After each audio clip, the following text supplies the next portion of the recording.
ನಮ್ಮ ಚಿಕ್ಕಬಳ್ಳಾಪುರದಲ್ಲಿ ಅದ್ಭುತವಾದ ಜಾಗಗಳು ಬೇಜಾನಿದೆ. ಆದ್ರೆ ನನಗೆ ಪರ್ಸನಲಿ ಇಷ್ಟ ಆಗುವಂತ ಜಾಗ ಬಂದು ಇಲ್ಲೇ ಇಶಾ ಫೌಂಡೇಶನ್ ಹತ್ರ ಒಂದು ಪೀಸ್ಫುಲ್ ಜಾಗ ಇದೆ.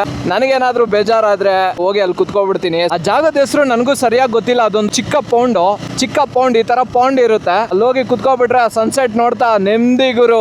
ಏನೋ ಅಲ್ಲೋದ್ರೆ ಒಂದ್ ಸ್ವಲ್ಪ ನೆಮ್ಮದಿ ಅನ್ನೋ ತರ ಫೀಲ್ ಆಗುತ್ತೆ. ನಿಧಾನಕ್ಕೆ ನಮ್ಮ ಬೈಕಲ್ಲಿ ಈ ತರ ನೇಚರ್ ಎಲ್ಲ ನೋಡ್ಕೊಂಡು, ಹಾರಾಡೋ ಹಕ್ಕಿಗಳನ್ನ ನೋಡ್ಕೊಂಡು, ಮನ್ಸಲ್ಲಿ ಏನೋ ಓಡ್ತಾ ಇರುತ್ತೆ, ಅಲ್ಲೆಲ್ಲಿ ಏನೋ ಒಂದು ಓಡ್ತಾ ಇರುತ್ತೆ, ಅದನ್ನೆಲ್ಲ ಕನೆಕ್ಟ್ ಮಾಡ್ಕೊಂಡು ಸೊಲ್ಯೂಷನ್ಸ್ ನ ಹುಡ್ಕೊಂತೀವಿ ಅಲ್ಲ, ಅದೇ ನಮ್ಮ ಬಾಯ್ಸ್ಗೆ ಬೈಕ್ಸ್ ಮತ್ತೆ ನೇಚರ್ ಕೊಡುವಂತಹ ಪ್ರೀತಿ.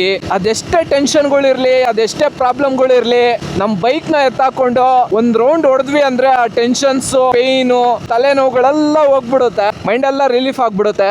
ಇದೇ ನೋಡಿ ಆ ಪೌಂಡು. ಆ ಕಡೆಯಿಂದ ಚೆನ್ನಾಗಿ ಕಾಣಿಸುತ್ತೆ. ಬನ್ನಿ, ಇದೇ ನಾನು ಹೇಳಿದಂತಹ ಜಾಗ. ನನಗೇನಾದ್ರೂ ತಲೆ ಕೆಟ್ಬಿಟ್ರೆ ಈ ಜಾಗಕ್ಕೆ ಬಂದು 1 ಅವರ್ ಟೈಮ್ ನ ಸ್ಪೆಂಡ್ ಮಾಡ್ಬಿಡ್ತೀನಿ. ನೆಮ್ಮದಿಯಾಗಿರುತ್ತೆ ಗುರು. ಫೀಲಿಂಗ್ ಸಾಂಗ್ಸ್ ಎಲ್ಲ ಹಾಕೊಂಡು ಕುತ್ಕೊಂಡು ಆ ಕ್ಷಣ ಕಳೀತಾ ಇದ್ರೆ ಏನು ಬೇಡ ಅನ್ಸ್ಬಿಡುತ್ತೆ. ನೋಡಿ ಎಷ್ಟು ಪೀಸ್ ಆಗಿದೆ.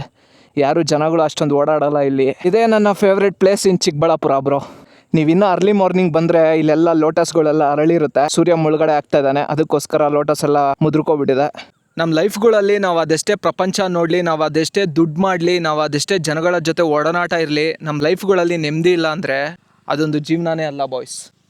ಏನಂತೀರಾ? ನಿಮ್ಮ ಪ್ರಕಾರ ಜೀವನದಲ್ಲಿ ನೆಮ್ಮದಿ ಅಂದರೆ ಏನು ಅಂತ ಕಾಮೆಂಟ್ ಬಾಕ್ಸಲ್ಲಿ ತಿಳಿಸ್ಕೊಡಿ ಬಾಯ್ಸ್. ನಿಮಗೂ ಇದೇ ಥರದ್ದೊಂದು ಪೀಸ್ಫುಲ್ ಜಾಗ ಇರುತ್ತೆ, ಅಲ್ಲಿ ಹೋಗ್ಬಿಟ್ರೆ ಸಾಕು ನೆಮ್ಮದಿ ಸಿಗ್ಬಿಡುತ್ತೆ ಅಂತ ಒಂದು ಜಾಗ ಅಂತ ನಿಮಗೂ ಕೂಡ ಇರುತ್ತೆ. ಆ ಜಾಗ ಯಾವುದು ಅಂತ ಕಾಮೆಂಟ್ ಮಾಡಿ ತಿಳಿಸಿ. ಮುಂದಿನ ವಿಡಿಯೋಸಲ್ಲಿ ಸಿಗೋಣ ಅಂತ ಹೇಳ್ತಾ ನಾನು ನಿಮ್ಮ ಪ್ರೀತಿಯ maxi signing off. Take care boys. ಸ್ವಲ್ಪ ಇಕ್ಕಿಸ್ಕೊಳ್ಳಿ.